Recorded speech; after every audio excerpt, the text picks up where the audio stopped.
여러분, 우리가 하나님께 내 평생을 드립니다, 내 일생을 드립니다 라는 말을 하지만 여러분, 일생을 드리려면 나의 일상을 드려야 됩니다.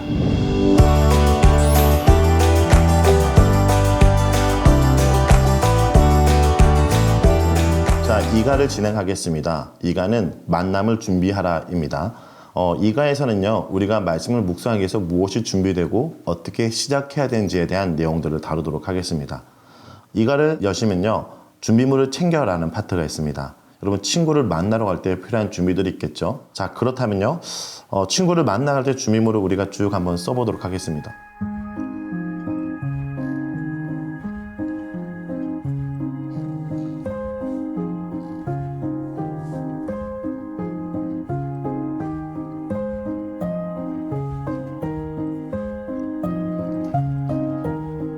친구를 만나러 갈 때는 뭐 핸드폰이 필요할 수도 있고 아니면 같이 놀 게임이 필요할 수도 있고 여러 가지가 필요할 겁니다. 자, 이 친구들과 만나갈 준비물을 우리가 생각하는 것은 아니고요. 우리가 말씀을 묵상하기 위해서 준비물이 필요하다는 이야기입니다. 하나님과의 만남, 큐티를 위해서 꼭 필요할 준비물이 어떤 것이 있을까요?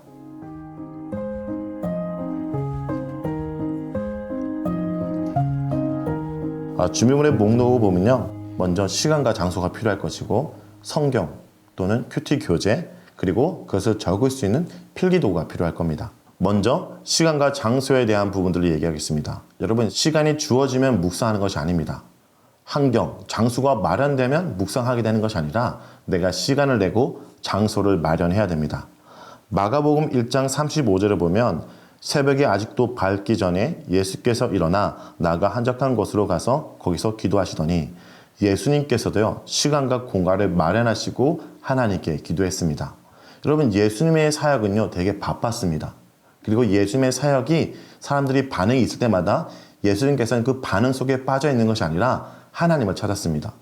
우리가 하고 있는 일과 우리가 하고 있는 공부가 내 영광과 내 일이 되지 않도록 하기 위해서는 하나님과 어떤 연관성 속에 있는지를 잘 확인하셔야 됩니다. 예수님도 많은 사역을 하셨지만 가장 중요한 것이 하나님과의 관계를 놓지 않는 것이었습니다. 그래서 예수님께서는 시간을 정하고 장소를 정하고 하나님께 나아가 기도했다라는 겁니다. 예수님도 하나님을 만나기 위한 시간을 냈다라는 거죠. 그러므로 우리도 하나님을 만나기 위한 시간과 장소를 마련해야 됩니다. 자, 여러분의 하루 일과를 한번 그려보시겠습니까? 여러분은 언제 일어나서 언제 주무시나요?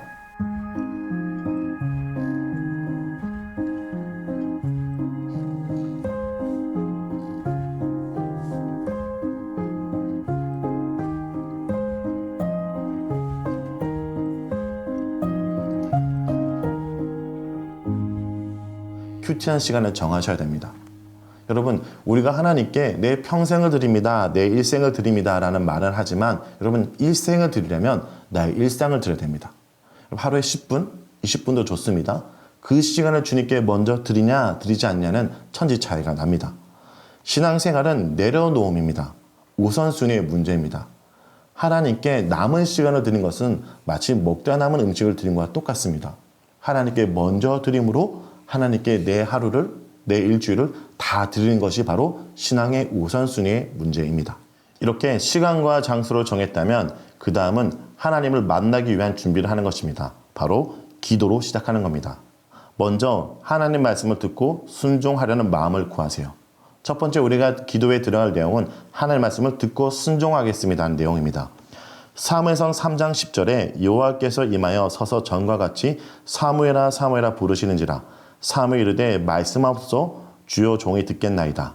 자, 사무엘이 사무엘상 3장에서 주여 이 종이 듣겠습니다 하는 고백을 통해서 어두운 시대에서 새로운 시대로 시대가 변하게 됩니다. 하나님 말씀을 듣지 않았던 시대에서 말씀을 들음으로 여호와 이상이 나타나지 않다가 바로 그곳에 실로의 여호와가 다시 나타나더라라는 거죠. 여러분이 있는 그곳 가운데 주여 이 종이 듣겠습니다 이 하나의 고백을 통해서 새로운 시대가 열리고 오늘 하루가 새롭게 시작되는 것입니다. 다음은 누가복음 1장 38절입니다. 마리아가 이르되 주의 여정이 오니 말씀대로 내게 이루어지이다 하매 천사가 떠나가니라. 마리아가 아기 예수를 낳을 거라는 이 천사의 말에 마리아는 어떻게 반응하나요?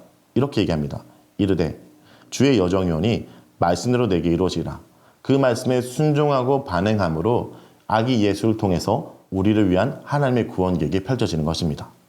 자, 이렇게 말씀을 듣고 순종하겠다는 기도 말고도 또 기도에는 어떤 내용이 들어가야 되냐면 하나님의 뜻을 밝히 보여주는 성령의 도움을 구하는 겁니다. 즉 하나님 말씀을 알아듣게 해주세요 라고 기도하는 겁니다. 시편 119편 18절에 내 눈을 열어서 주의 율법에서 놀라운 것을 보게 하소서. 하나님의 말씀을 보도록 내 눈을 열어달라는 기도입니다. 그리고 에베소서 1장 17절에서 19절 우리 주 예수 그리스도의 하나님 영광의 아버지께서 지혜와 계시의 영을 너희에게 주사 하나님을 알게 하시고 너희 마음의 눈을 밝히사 그의 부르심의 소망이 무엇이며 성도 안에서 그 기업의 영광과 풍성함이 무엇이며 그의 힘의 위력으로 역사심을 따라 믿는 우리에게 베푸신 능력의 즉히 크심이 어떠한 것을 너희로 알게 하기를 구하노라. 영광의 아버지께서 지혜와 계시의 영을 너에게 주사 하나님을 알고 우리의 눈을 밝히사라고 얘기합니다. 여러분 하나님의 뜻을 알기 위해선 하나님께서 우리의 영을 뜨게 하셔야 됩니다. 그래서 말씀을 묵상하기 전에 이 말씀을 잘 알아듣게 해주세요 라고 기도하는 것이죠. 이것을 성령의 조명하심이라고 얘기를 합니다. 성령님께서 하시는 일은 하나님의 뜻을 이루도록 하는 겁니다. 그런데 이 하나님의 뜻을 모르는 자들에게 밝히 보여주는 조명, 우리가 조명이라는 것이 비춰주는 거죠. 그렇죠? 그래서 성령의 조명은 하나님의 뜻을 밝히 알도록 비춰달라고 하는 기도입니다. 즉 말씀을 묵상하기 전에 하는 기도는 성령의 조명하심을 얻고 기도하는 겁니다. 주님, 오늘 이 말씀을 잘 알아듣게 해주세요. 이 말씀을 잘 알아듣고 순종하게 해주세요 라고 묵상하기 전에 기도하셔야 됩니다. 그렇다면 여러분 한번 교재를 보시면서 시작 기도문을 한번 작성해 보겠습니까? 여러분의 언어로 주님 말씀을 순종하기 원합니다. 주님 말씀을 잘 깨닫기 원합니다. 라고 한번 적어보기 바랍니다.